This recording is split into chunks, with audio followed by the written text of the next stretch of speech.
Ils étaient venus nombreux dans une cathédrale archi-comble assister ce mercredi après-midi aux funérailles de Monseigneur Didier Berthet, évêque de Saint-Dié, décédé à l'âge de 61 ans vendredi dernier, emporté par la maladie.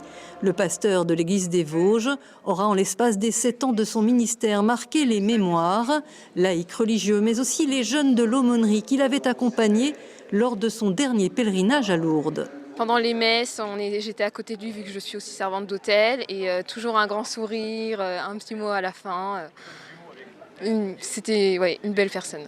Nous nous disons qu'il était tellement animé du désir de faire connaître la joie dans le Christ et de sa parole qu'il ne peut pas ne pas continuer du ciel à œuvrer dans ce sens. Oui, évidemment, ça marque. Et puis, il a été, c'est comme ça qu'il s'est présenté à son ordination.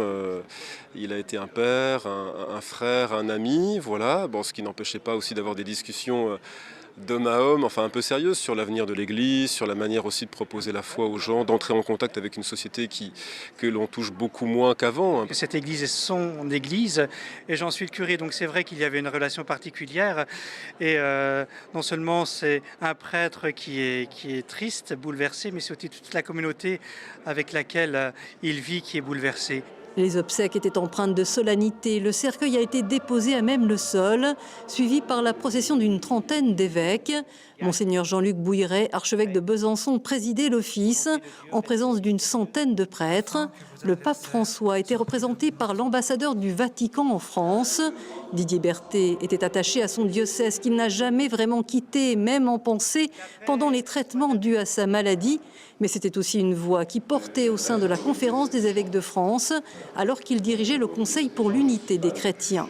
Il est toujours resté bien attaché à la vie et aux relations humaines.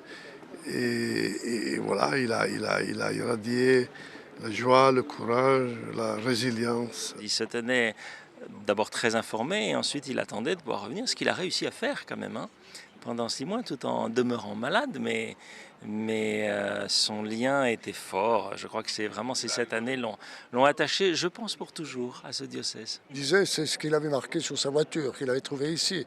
Je vis la vie en Vosges, je vois la vie en Vosges. Non, mais c'est vrai, quoi, qu'il était... Ça n'a pas été facile, je pense, tout de suite, de s'adapter. C'est un tel changement. Mais je crois qu'il était content. Enfin, après, il vous vantait beaucoup, vous, les Vosgiens, après. C'était bien normal. Suivant le rite funéraire catholique, la crosse et l'évangéliaire de Monseigneur Berthet ont été déposés sur le cercueil. Des lectures ont fait mémoire de l'évêque des Vosges qui avait choisi comme devise épiscopale ces paroles de Saint Jean pour qu'ils aient la vie.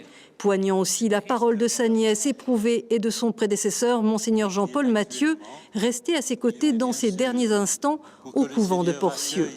J'aimais ta voix grave, l'histoire de ta belle voix grave, si bien raccordée à la terre et au ciel.